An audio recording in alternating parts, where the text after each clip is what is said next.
saja Tuhan, tapi ini pernyataan hati kami bahwa kami mau setiap hari menjadi serupa seperti Tuhan, dirubahkan hari lepas hari, supaya pikiran-pikiran lama kami makin dibentuk dengan pikiran Kristus, dan kami makin menang atas hidup ini. Mengucap syukur Tuhan akan pengenalan kami akan Tuhan, karena Engkau luar biasa bagi kami Tuhan.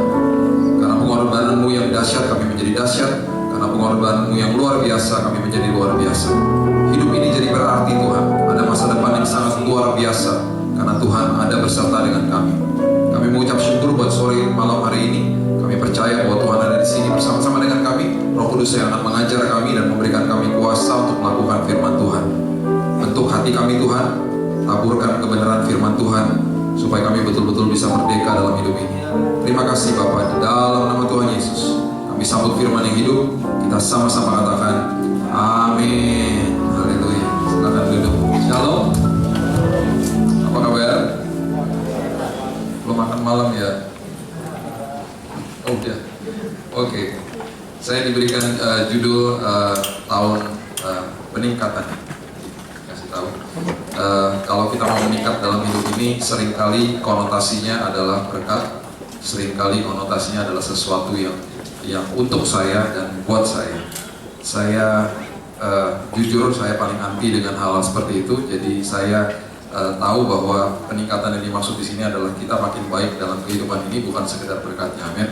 Itu akan selalu menyusul, karena kalau kita betul-betul bisa mengelola hidup ini dengan baik dan benar, berkat akan menyusul. Makanya carilah dahulu kerajaan Allah dan kebenarannya, maka segala sesuatu akan ditambahkan. Amin. Itu arti peningkatan sebenarnya. Ya, peningkatan bukan sekedar hanya Tuhan saya berikan berkat, mujizat.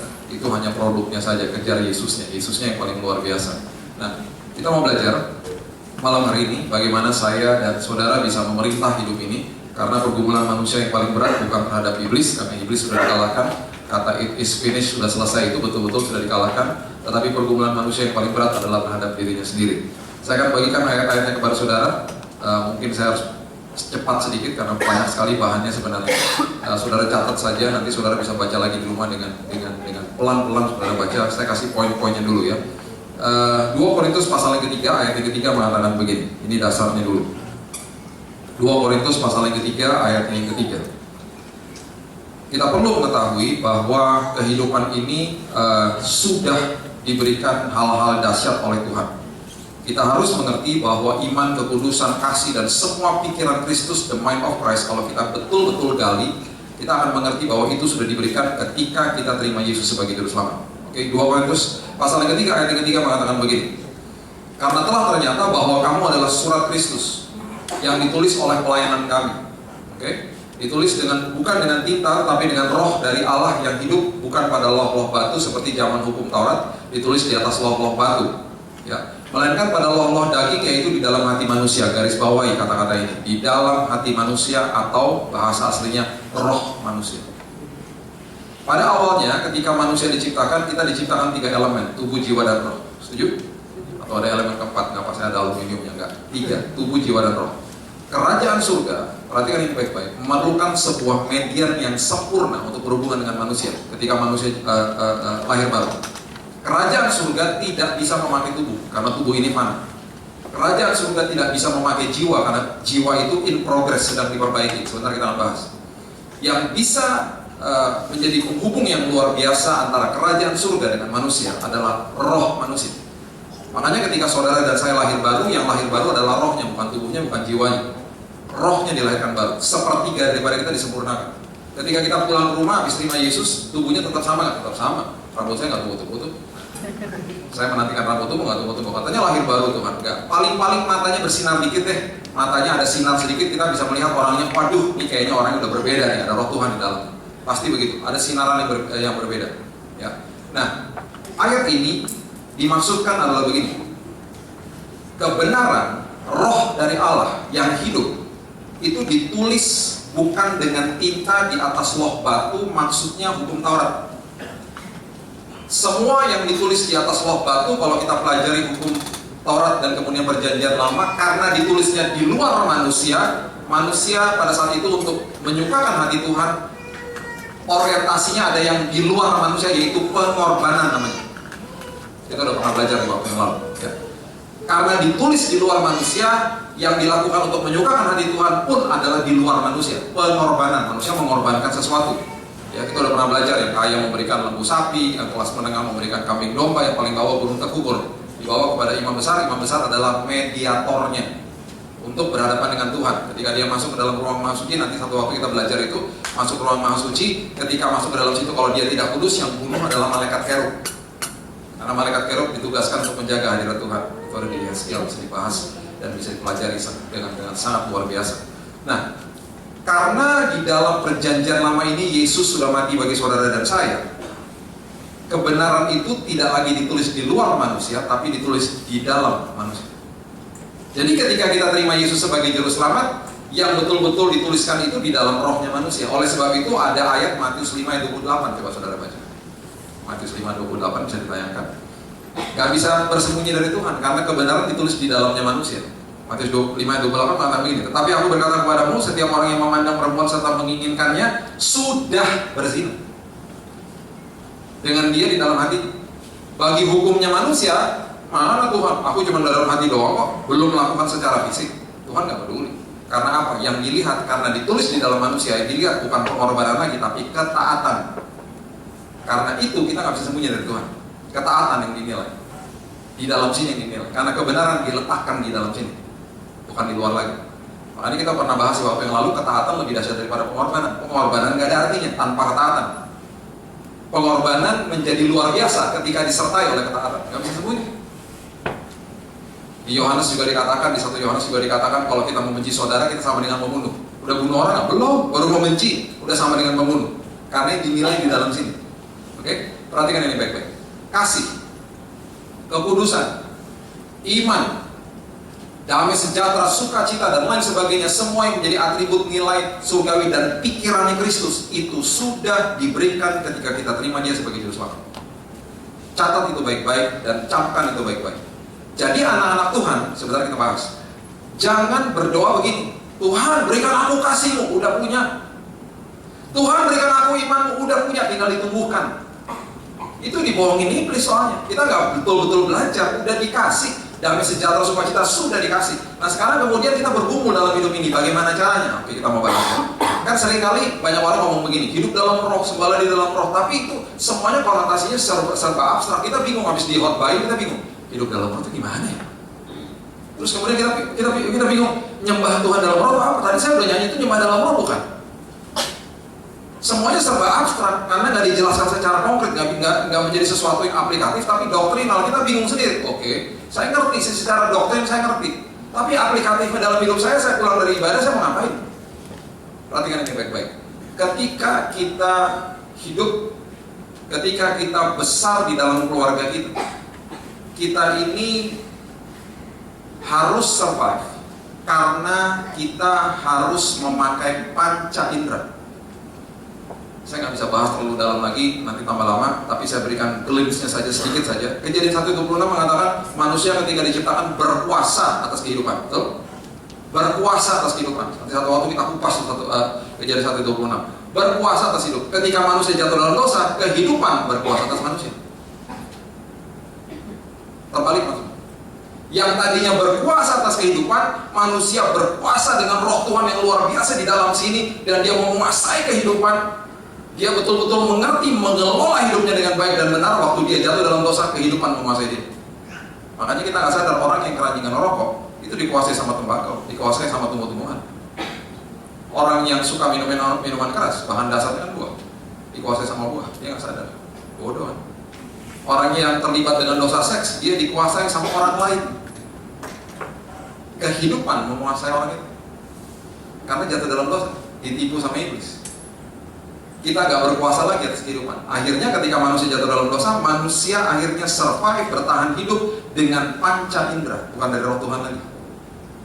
Karena kita dilahirkan nature atau alaminya kita sudah berdosa. Seumur hidup ini kita juga dimasuki hal-hal positif atau negatif lewat 5 panca indera. Apa aja? Pendengaran, penglihatan, penciuman, dan dari 2 rasa, taste and feel, dari lidah dan dari kulit. Betul? Dari 5 itu yang paling dahsyat adalah penglihatan dan pendengaran. Sampai-sampai ada ayatnya, coba baca 2 Petrus 2 itu sampai 8. Sampai ada ayatnya. 2 Petrus 2 ayat 7 sampai 8 itu adalah pintu gerbang hati udah. 2 Petrus 2 ayat 7 sampai 8 mengatakan begini. Tetapi yang menyelamatkan Lot. Lot ini orang yang benar, sama seperti kita, orang yang benar, dibenarkan. Yang terus-menerus menderita oleh cara hidup orang-orang yang tak mengenal hukum dan yang hanya mengikuti hawa nafsu mereka saja. Perhatikan ayat 8. Sebab orang benar ini tinggal di tengah-tengah mereka dan setiap hari apa? Melihat dan apa? Mendengar perbuatan-perbuatan mereka yang jahat itu sehingga jiwanya yang benar itu apa? Tersiksa. Dari 5 panca indera yang paling powerful, yang paling luar biasa, yang menyerap banyak informasi baik itu negatif atau positif adalah penglihatan dan pendengaran. Makanya itu harus ekstra jaganya tiap hari. Harus betul-betul disortir. Kalau ada gosip jauh-jauh. Pagi-pagi ketika bangun janganlah putar nyala-nyalain TV. Infotainment udah ada 6:30 pagi. Udah ada. Koran Kompas juga mungkin udah datang di rumah jam 6:30 pagi. Karena ketika kita bangun pagi, Roh Kudus akan bicara di dalam hati kita. Yuk, ketemu sama aku dulu yuk, berdoa yuk. Kemudian di dalam pikiran ini, karena iblis gak punya lagi akses ke dalam hati, dia hanya bisa mengganggu, mengaum-ngaum di pikiran. Dia bilang begini, tuh koran Kompas udah datang tuh, lihat tuh siapa yang lagi masuk di KPK. Tuh 6:30 udah ada TV tuh, nyalain aja tuh infotainment. Lihat lagi siapa yang cerai dan lain sebagainya. Itu dua suara itu, yang satu berbicara di hati, yang satunya berbicara di pikiran, ketemu yang namanya di hati nurani, consciousness. Yang mengambil keputusan di hati nurani bukan iblis, bukan Tuhan. Siapa? Kita. Setiap pagi, baru mau bergumul untuk berdoa dulu atau nyalain TV dong. Itu baru bangun pagi. Kita diperhadapkan dengan ratusan keputusan sampai kita pulang malam hari. Kalau kita nggak jaga pintu gerbang hati, nggak karu-karuan kita pasti. Karena apa yang masuk itu akan keluar. Input dan output itu pasti sama. Selalu begitu. Nah, karena ini akhirnya kita masukin semua pengaruh, baik itu buruk dan baik itu positif. Makanya kita punya pikiran berbeda-beda sesuai sama latar belakang kita, betul? Nah, karena yang diserap oleh tubuh ini, informasi itu semuanya masuk lewat 5 panca indera ini, dan khususnya yang paling besar itu adalah penglihatan dan pendengaran. Semua informasi ini akhirnya membentuk yang namanya pikiran manusia. Ngerti ya? Pikiran manusia. Pikiran manusia ini kemudian yang menentukan kehendak dan juga emosi. Makanya kehendak kita, cara kita berpikir, cara kita mengambil keputusan, dan emosi kita berbeda-beda. Pikiran, kehendak, dan emosi, tiga-tiganya letaknya di mana? Jiwa. Betul? Jiwa. Waktu kita terima Yesus sebagai Juru Selamat, 2 Korintus 3 ayat yang ketiga tadi, pikirannya Kristus diletakkan dalam hidup kita. Waktu selesai amin, sudah terima Yesus sebagai Juru Selamat, semua pikiran-pikiran lama kita dirubahkan nggak? Enggak. Belum. Baru rohnya diperbaharui. Gimana sekarang kebiasaan-kebiasaan lama saya, pikiran-pikiran lama saya ini betul-betul dirubahkan? Itu adalah partnership antara kita dengan Tuhan. Contoh, kita datang ke gereja. Tiba-tiba kita lihat satu orang, kita mulai kesal sama orang. Kita bilang, Tuhan, aku kayaknya kalau diterusin bisa benci nih Tuhan sama orang. Tapi aku udah terima Yesus sebagai Juru Selamat. Kita pulang ke rumah, kita berdoa di kamar, kita nangis-nangis. Tuhan, aku nggak bisa nih kayak begini Tuhan. Aku udah mulai kesal sama dia Tuhan. Tuhan, aku percaya, aku sudah dengar firman bahwa kasih-Mu, kebenaran-Mu itu sudah diletakkan di dalam roh hatiku. Berarti kasih yang didaftarkan di dalam 1 Korintus pasal yang ke-13 ayat 4 sampai 7 semua definisi kasih itu berarti aku udah punya Tuhan. Kemurahan hati, tidak cemburu, tidak mementingkan diri sendiri, aku udah punya. Aku perkatakan Tuhan supaya itu termanifestasi dalam hidupku. Jadi orang yang sudah terima Yesus berdoanya harus begitu. Tuhan, aku perkatakan kasih-Mu. Aku perkatakan iman Tuhan, aku perkatakan kekudusan supaya itu terjadi, termanifestasi atas hidupku. Karena aku sudah memilikinya Tuhan. Bukan minta-minta lagi. Harus di-refresh kata-katanya, harus diganti kata-kata. Tuhan, aku lepaskan pengampunan sama dia. Habis doa di kamar senang gak? Dan lega gak rasanya? Oh begini rasanya.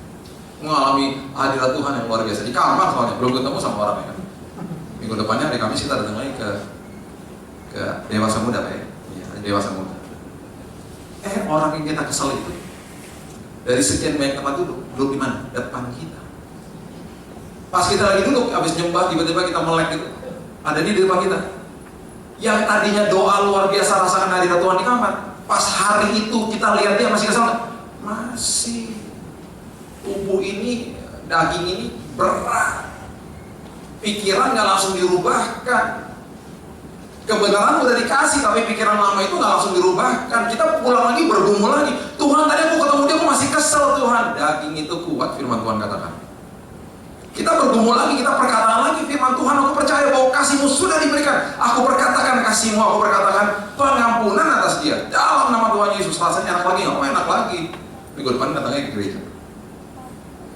Waktu kita datang ke gereja minggu depan, kita lagi penyembahan, tiba-tiba kita melek, dia bukan di depan kita, dia di mana? Sebelah kiri kita. Iya. Dalam hati dari sekian banyak tempat duduk, bukan dulu di atas malah, dulu di sini. Itu lagu. Kesal? Oh, makin kesal. Kita terbingung sendiri. Kita pulang, kita bergumul lagi, kita lakukan itu terus-menerus, merenungkan firman siang dan malam, memperkatakan firman siang dan malam. Satu hari ketika kita berjumpa lagi dengan dia di gereja, yang ada bukan rasa kesel, bukan rasa benci, tiba-tiba di hari itu kita terbingung-bingung sendiri karena tiba-tiba ada belas kasihan Tuhan di dalam hati. Itu adalah hari di mana saudara betul-betul pikiran lamanya digantikan dengan pikiran Kristus. Itu maksudnya. Itu artinya hidup di dalam roh. Itu artinya ayat yang mengatakan I'm an overcomer, lebih daripada pemenang. Itu ayat maksudnya. Seringkali disalah kutip. Kita lagi lewatin masalah, kita kesaksian aku lebih daripada pemenang. Bukan itu, lebih daripada pemenang. Konotasinya adalah menang atas diri sendiri. Pergumulan manusia paling berat atas diri sendiri kok, bukan sama iblis. Iblis bisa ngomong-ngomong, hanya bisa mengganggu. Pergumulan berat kita paling berat lawan diri sendiri. Ketika pikiran Kristus menggantikan pikiran lama kita, itu yang dimaksud Roma 12 ayat 1, 2, dan 3. Pembaharuan budi, yang artinya adalah metanoia. Itu kejadiannya berkala, gradually, gak langsung berubah. Ngerti maksudnya? Jadi hidup di dalam roh adalah memperkatakan firman siang dan malam, merenungkan firman siang dan malam, supaya pikirannya Kristus yang sudah kita terima ketika kita lahir baru, lambat laun menggantikan pikiran lama kita. Kita punya pergumulan berbeda-beda. Katakan itu supaya terjadi kemenangan atas hidup saudara. Itu namanya menguasai diri. Nah, ketika kita sudah cakap dalam hal itu, mulai baru kita bisa berpikir, oke Tuhan, sekarang saya mengerti bahwa saya ini utusannya kerajaan surga. Saya adalah representatifnya kerajaan surga. Kerajaan surga mengirim saya untuk kolonisasi bumi. Umur saya nggak panjang, Mazmur mengatakan 70 kalau kuat 80 tahun. Ya kan? Jangan stres gitu dong kata saya. Ada ayatnya. Masa ya Pak ada ayatnya. Ya. Itu kita satu persatu dari kita dikirim ke muka bumi dengan tujuan maksud yang luar biasa dari kerajaan surga. Mengkolonisasi bumi. Mengkolonisasi maksudnya apa? Menularkan budaya kerajaan surga kepada orang-orang di sekitar kita. Itu maksudnya. Gak panjang loh hidupnya. Jadi kehidupan di dalam dunia ini ketika dikirim sama kerajaan surga, dasar awalnya saya harus bisa menguasai diri saya sendiri. Saya harus bisa betul-betul menguasai supaya saya hidupnya menang di dalam Tuhan. Setelah itu saya baru bisa berpikir untuk jadi berkat bagi orang lain. Bagaimana bisa jadi berkat bagi orang lain kalau kita sendiri nggak karuan? Karena apa? Kehidupan di dalam kerajaan surga ketika kita dikirim sama kerajaan surga, itu selalu dasar porosnya adalah pengelolaan. Ingat, hidup ini bukan ownership, tapi stewardship. Bagaimana bisa kita mengelola apa yang kerajaan surga titipkan sama kita kalau kita nggak ngerti cara kelola diri sendiri? Bagaimana kita bisa mengelola barang orang lain kalau kita nggak bisa mengelola diri sendiri? Karena kerajaan surga itu bukan ownership. Makanya saya selalu katakan, dimanapun kita berada, kita misalnya mobil yang kita punya, motor yang kita punya, rumah di mana kita tinggal, jabatan kita, status kita, bukan identitas. Itu titipannya Tuhan. Karena itu menjadi identitas, manusia jadi gengsi. Kalau dia punya mobil lebih bagus, saya pengen juga. Jadi gengsi, timbullah kata-kata itu di kota Jakarta. Dia punya handphone lebih bagus, saya juga pengen punya seperti itu. Karena apa? Gengsi, semua diukur dari harta. Akhirnya apa? Kita mengejar harta, kita dikuasai sama harta, bukan kita menguasai harta. Harusnya kita menguasai materi, bukan materi menguasai kita. Karena materi menguasai kita, jadilah gengsi. Akhirnya kita nggak ngerti mengelola kehidupan. Kehidupan adalah stewardship, bukan ownership. Dan ketika itu dititipkan sama hidup ini, Mazmur 24 ayat 1 dengan sangat jelas mengatakan apapun yang ada di bawah langit ini miliknya kerajaan surga, itu bahasa aslinya, milik Tuhan yang harus dikelola. Oleh sebab itu ayat ini ada. Coba kita baca. Prinsip kerajaan surga adalah begini. Coba kita baca bersama-sama Matius pasalnya yang Matius pasal yang ke-13 ayat yang ke-31.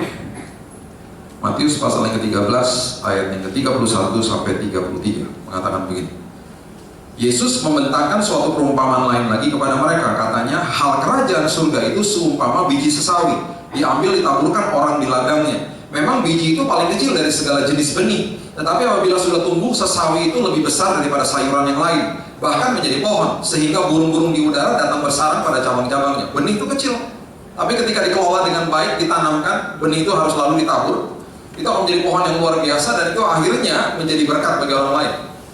Dan perhatikan, prinsip benih itu adalah suatu prinsip yang sangat tidak nyaman. Sebentar kita bahas. Ayat 33. Dan ia menceritakan perumpamaan ini juga kepada mereka. Hal kerajaan surga yang kedua itu adalah seumpama ragi. Yang pertama benih, yang kedua ragi, yang diambil seorang perempuan dan diadukan ke dalam tepung terigu 3 sukat sampai kamir seluruhnya. Kamir itu leaven. Saya pernah kerja di pabrik pizza waktu masih kuliah, jadi saya tahu betapa luar biasanya sebuah ragi.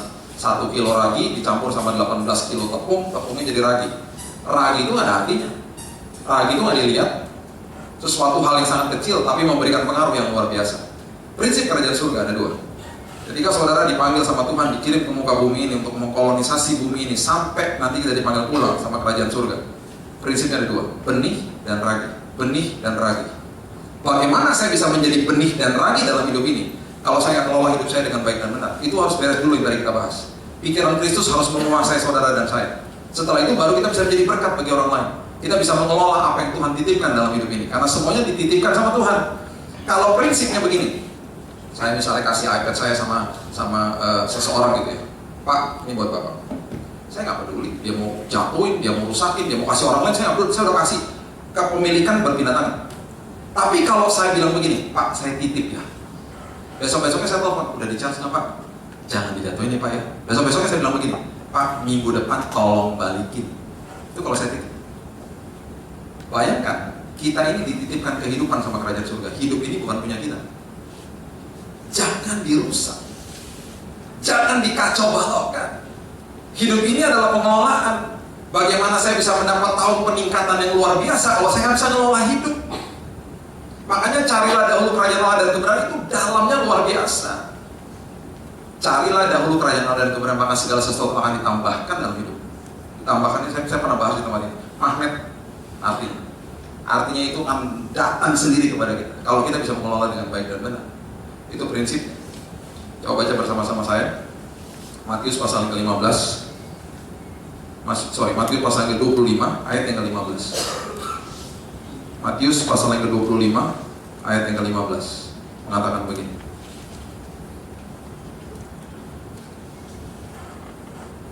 Yang seorang diberikannya 5 talenta, yang seorang lagi 2, dan yang seorang lagi 1. Catat ini baik-baik. Masing-masing menurut apa? Kesanggupannya. Lalu ia berangkat. Apapun yang melekat dengan kita, perhatikan dan catatnya baik-baik. Jangan banding-bandingkan dengan orang lain. Walaupun kalau bisa ditarik pelajaran itu begini, kira-kira begini. Yang paling luar biasa yang manusia selalu diberikan, bukan lebih tepatnya dititipkan sama kerajaan surga, itu adalah waktu, talenta, sama uang. Itu 3 hal yang paling luar biasa yang selalu kita anggap punya kita. Itu kalau tarik benang merahnya, kalau kita pelajari firman Tuhan, waktu, talenta, dan uang itu dibahas berulang kali. Kenapa? Karena itu selalu kita anggap itu punya kita.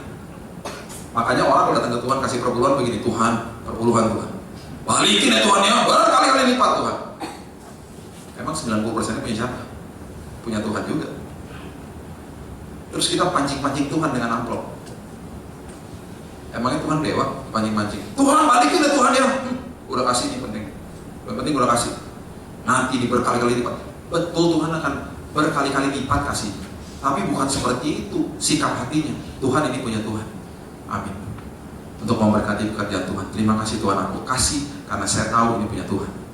Kalau Tuhan minta 90% kasih, harus kasih. Tuhan punya kita. 10% punya kita. Kita selalu berpikir 90%, 10% punya Tuhan, 90% punya saya. Enggak, punya Tuhan juga. Itu harus dikelola juga. Paradigmanya harus berubah. Enggak bisa begitu. Sesuai dengan kesanggupannya. Jadi kalau kita walaupun punya kecil, walaupun kita tidak seperti yang lain, makanya saya selalu bilang jangan banding-bandingkan hidup dengan orang lain. Berarti ini sesuai dengan kesanggupan saya. Saya harus kelola. Walaupun masih kecil, saya tetap akan kelola. Karena apa? Tongkat ketika berpacaran dengan Tuhan kamu udah lakukan. 5 roti dan 2 ikan gak ada arti ketika berpacaran sama Tuhan, memberi makan ribuan orang. Batu dan umpan gak ada artinya ketika bermitra sama Tuhan, membunuh Goliat. Gak ada artinya, tapi dikelola dengan baik. Nah akhirnya dikatakan begini, ayat 16. Segera pergilah hamba yang menerima 5 talenta itu menjalankan uang lalu beroleh laba 5 talenta, digandakan. Hamba yang menerima 2 talenta berbuat demikian juga dan berlaba 2 talenta. Tetapi hamba yang menerima 1 talenta pergi dan menggali lubang di dalam tanah lalu menyembunyikan uang tuannya. Perhatikan ayat 19. Lama sesudah itu pulanglah tuan hamba-hamba itu lalu mengadakan perhitungan dengan mereka. Ini saya katakan tadi. Kalau dititipkan itu selalu akan terjadi perhitungan. Gimana? Udah diapain aja? Balikin ya. Karena dititipin. Tuhan akan kerap kali kembali kepada kita. Kamu udah ngapain aja? Hidupmu udah kamu ngapain aja? Waktumu kamu pakai buat apa? Uangmu kamu pakai buat apa? Talentamu yang aku titipkan dalam hidupmu kamu kasih buat siapa? Kamu berikan untuk siapa? Dan kamu lakukan apa sama talentamu? Sesuai dengan kesanggupan. Gak bisa komplain. Ayat 20 mengatakan begini. Hamba yang menerima 5 talenta datang membawa laba 5 talenta. Katanya Tuhan, 5 talenta Tuhan percayakan kepadaku. Lihat aku telah beroleh laba 5 talenta, digandakan, dikelola dengan baik. Ayat 21, maka kata tuannya kepadanya, baik sekali perbuatanmu itu, hai hambaku, catat ini baik-baik, yang baik dan setia. Baik dan setia. Engkau telah setia dalam perkara kecil, aku akan memberikan kepadamu tanggung jawab dalam perkara yang besar. Kalau mau mengalami tahun peningkatan, kuncinya ini. Kelola hidup dulu, setelah kelola hidup, kelola apa yang dititipkan sama hidup kita. Setelah kita pandai mengelola, peningkatan datang dengan sendirinya. Makanya dikatakan dengan sangat jelas, dikatakan masuklah dan turutlah dalam kebahagiaan Tuhanmu. Bahagia kita. Karena apa? Mengelola hidupnya dengan baik.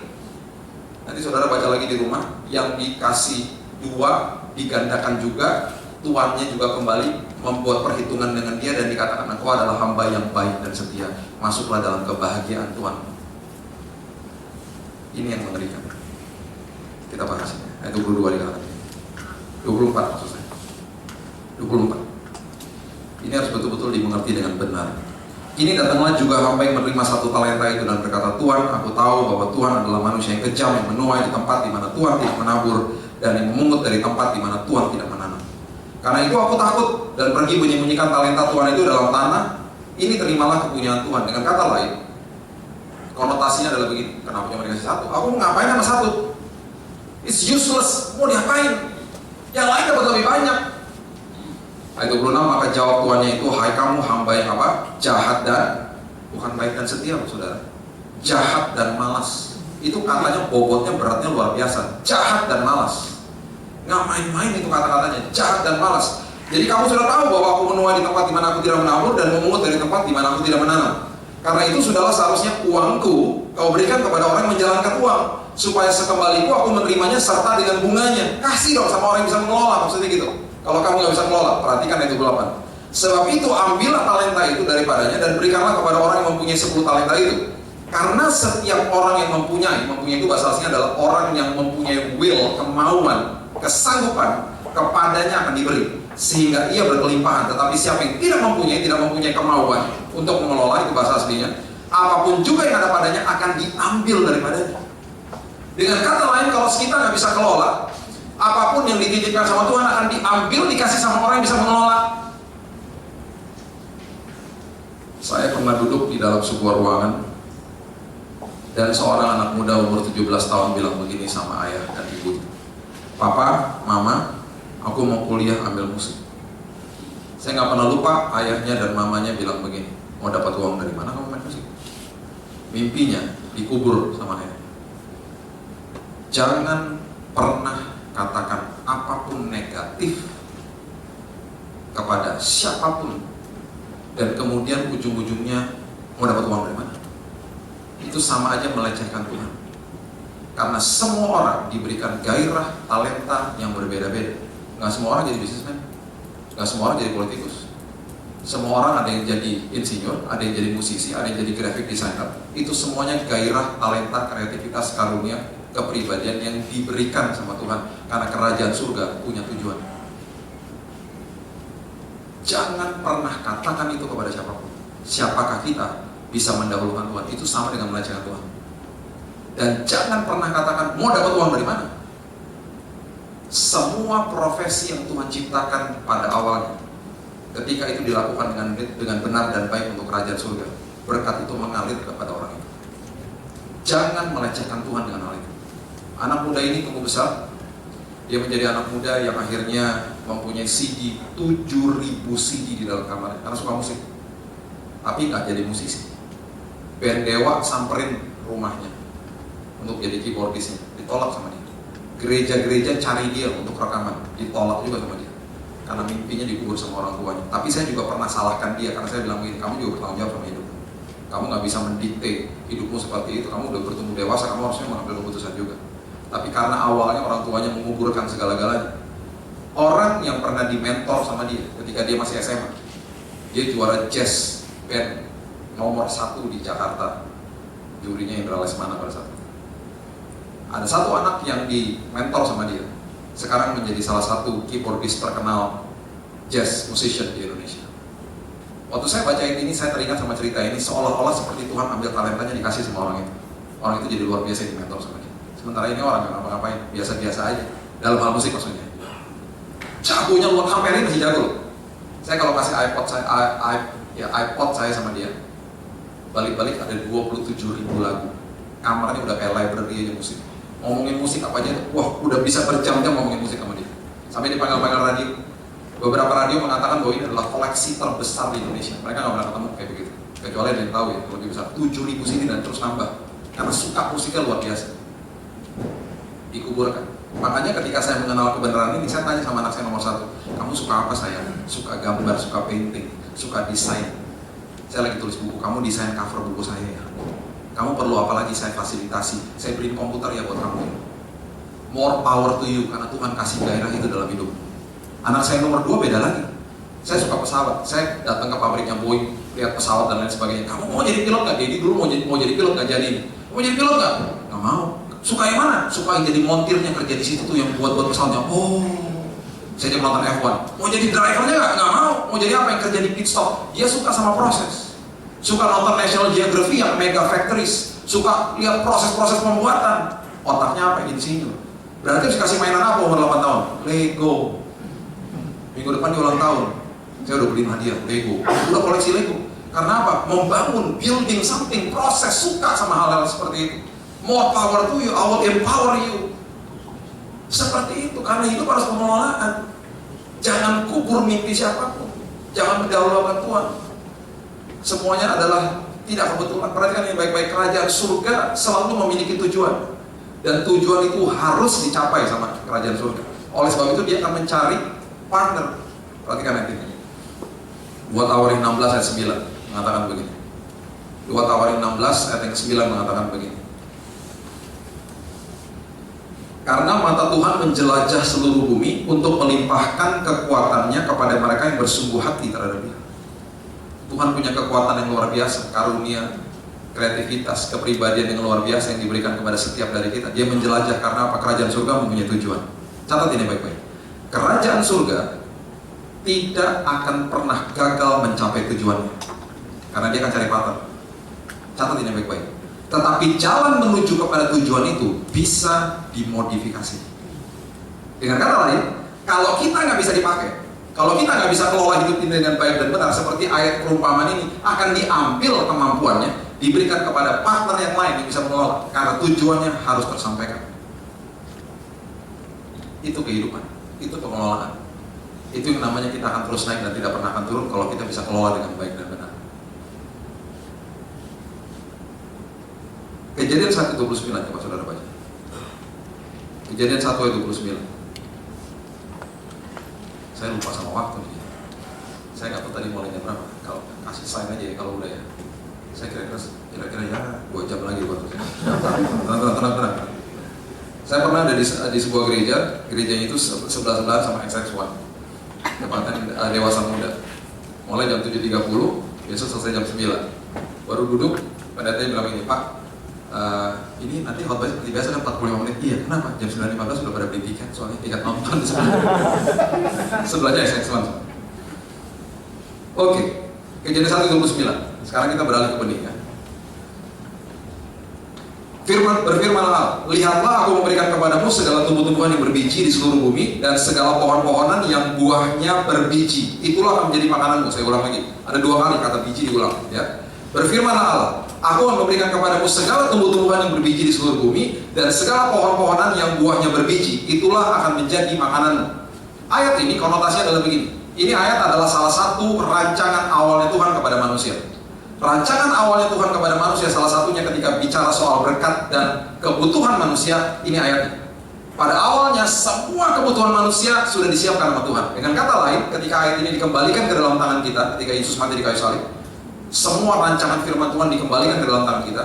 Pernah didistorsi tapi tidak pernah digagalkan sama iblis. Ya, kita harus mengerti bahwa kebutuhan kita disiapkan sama Tuhan hari lepas hari. Dengan kata lain, 1 jam, 1 bulan, 1 tahun dari sekarang, Tuhan sudah ada di masa depan kita, menyiapkan hal-hal dahsyat bagi kita. Ini maksudnya itu. Nah, yang luar biasa adalah begini. Berkat kebutuhan itu diperumpamakan sebagai sebuah tumbuh-tumbuhan. Tumbuh-tumbuhan yang berbiji, buah yang berbiji. Yang menjadi makanan, yang menjadi kebutuhan manusia yang dikonsumsi sama manusia apa? Tumbuhan dan buahnya, betul? Bijinya dikonsumsi nggak? Tidak. Kenapa biji disebut 2 kali? Di dalam semua provision, di dalam semua berkat, dan di dalam semua penyertaan Tuhan dalam hidup ini, catat ini baik-baik, selalu ada unsur bijinya. Biji bukan untuk dimakan, untuk ditabur kembali. Di dalam setiap berkat yang kita terima, senantiasa harus ditabur kembali, karena ada unsur bijinya. Karena itu adalah bagian dari pengelolaan, harus selalu ditabur. Terus kemudian kita bertanya, Tuhan, saya udah gak punya apa-apa, saya udah ekstrim nih Tuhan, gak bisa apa-apa. Se-ekstrim apapun kita gak punya apa-apa, kalau cuma punya lutut untuk berdoa dan juga air mata, tabur aja itu. Tabur itu semuanya. Karena nanti di dalam waktunya Tuhan terjadilah hal-hal indah. Ada satu pencatatan dokumentasi yang luar biasa di firman Tuhan. Baca bersama-sama saya 1 Raja-Raja 17 ayatnya yang ke 1 Raja-Raja 17 ayatnya yang ke-12 sampai 14 sampai 15 maksud saya. 1 Raja-Raja 17 ayat 12 sampai 15. Saya bagikan 2 ayat lagi dan kita selesai. 1 Raja-Raja 17 ayat 12 sampai 15 mengatakan begini. Perempuan itu menjawab, demi Tuhan Allahmu yang hidup, sesungguhnya tidak ada roti padaku sedikit pun kecuali segenggam tepung dalam tempayan dan sedikit minyak dalam buli-buli. Dan sekarang aku akan mengumpulkan 2-3 potong kayu api, kemudian aku mau pulang dan mengolahnya bagiku dan bagi anakku, dan setelah kami memakannya, kami akan mati. Dengan kata lain, ini adalah di dalam kondisi yang sangat kering, kelaparan. Nabi Elia datang kepada janda di Sarfat bilang begini, mau roti no? Buatin aku roti. Dia kasih pernyataan, kalau aku sekarang kasih samamu, sama dirimu, udah gak ada lagi. Saya cuma tinggal terakhir adonan saya tinggal buat, kemudian saya dan anak saya makan, setelah itu kami mati. Udah gak ada lagi, udah tidak ada sisanya. Perhatikan ayat 13. Tetapi Elia berkata kepadanya, janganlah takut. Catat itu baik-baik. Prinsip penaburan terjadi di sini. Pulanglah, buatlah seperti yang kau katakan, tetapi buatlah lebih dahulu bagiku sepotong roti bundar kecil daripadanya. Bawalah kepadaku, kemudian barulah kau buat bagimu dan bagi anakmu. Dengan kata lain, adonan yang terakhir itu yang buatmu, kasih dulu sama aku. Habis dong. Kalau mau ada berkat, mau ada penyertaan Tuhan, harus ditabur. Prinsipnya sama. Alkitab tidak pernah kontradiksi. Kejadian 1:29 mengatakan hal itu. Tumbuhan buah yang berbiji harus ditabur. Udah gak ada loh Tuhan, tabur. Dan setelah itu ayat yang ke-14, sebab beginilah firman Tuhan Allah Israel, tepung dalam tempayan itu tidak akan habis, dan minyak dalam buli-buli itu pun tidak akan berkurang sampai pada waktu Tuhan memberi hujan ke atas muka bumi. Yang berkurang berlimpah-limpah sampai akhirnya dia dapat semua persis sampai ketika nanti musim kering itu, musim kelaparan itu berlalu daripada. Ketika benih ditabur, dia akan masuk ke dalam tanah, dan ketika di dalam tanah tidak ada yang lihat. Ketika saudara berdoa, ketika saudara menangis, tidak ada yang lihat.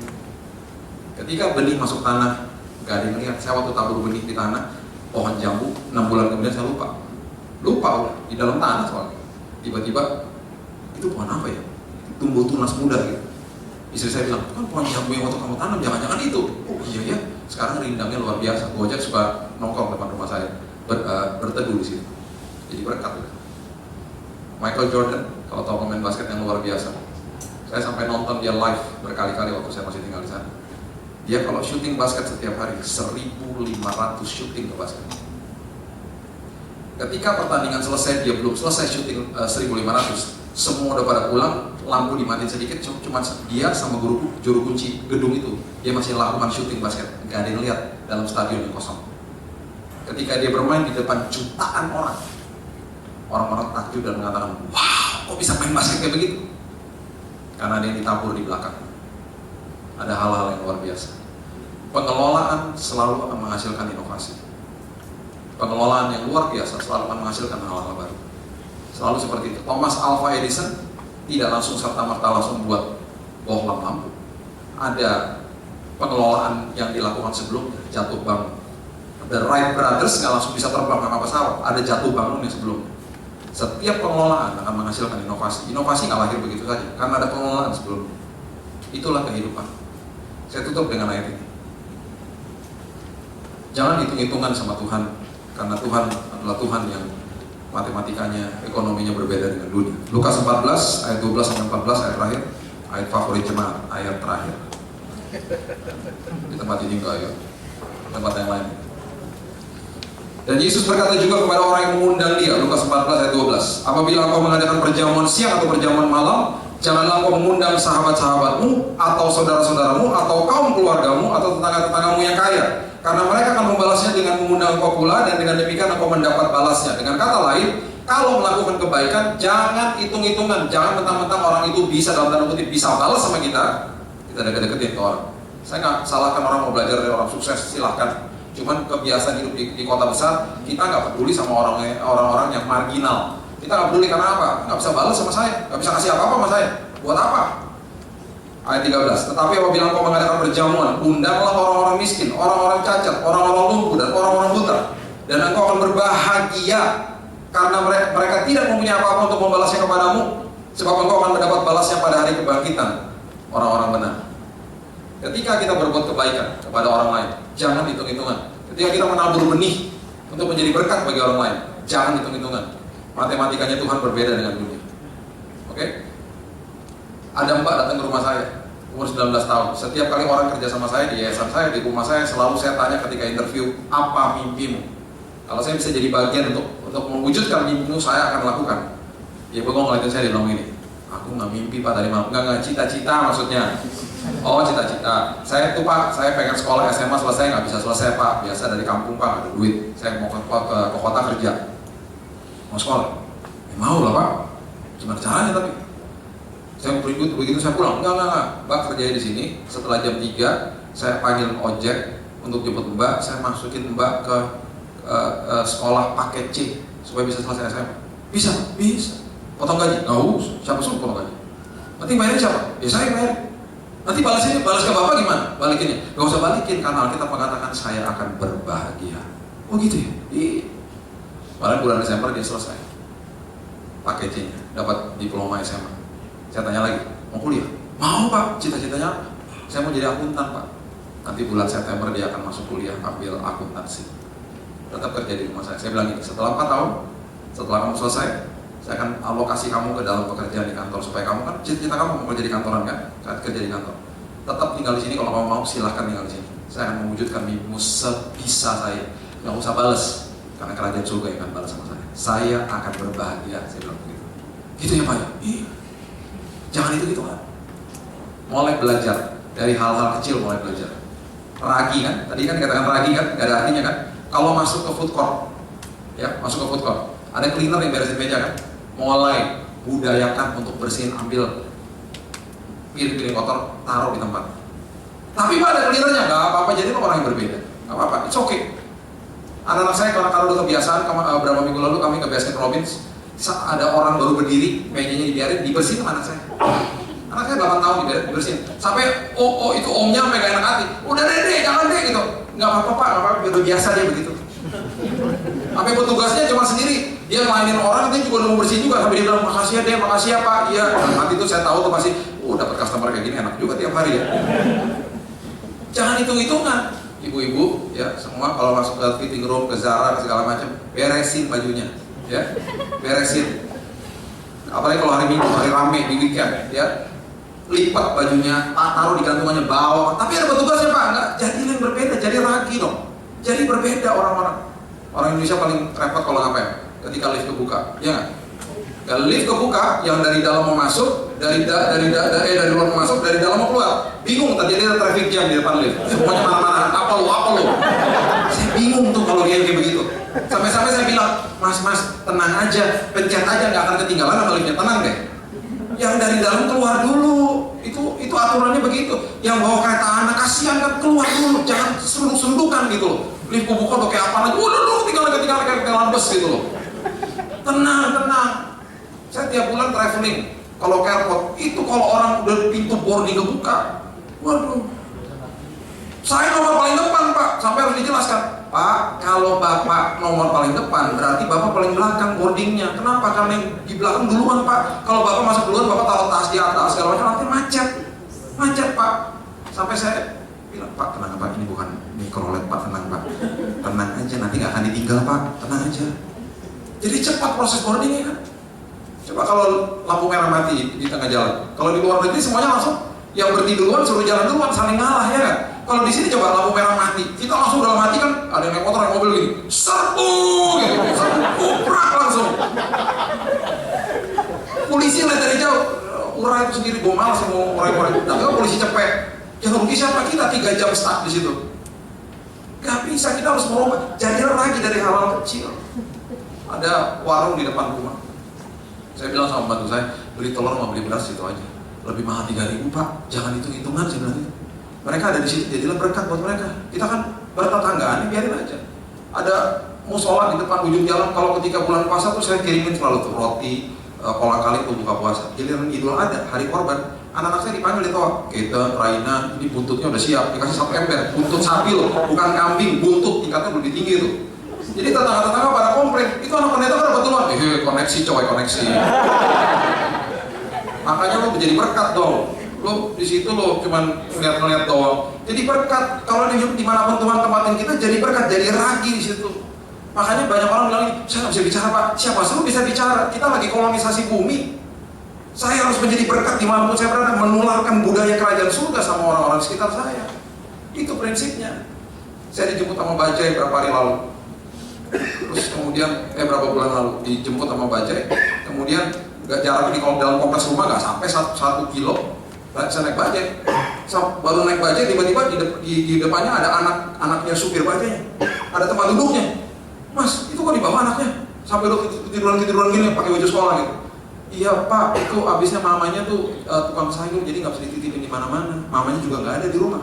Oh gitu, jadi tiap hari dibawa. Iya. Pak, lain kali titip aja rumah saya pak.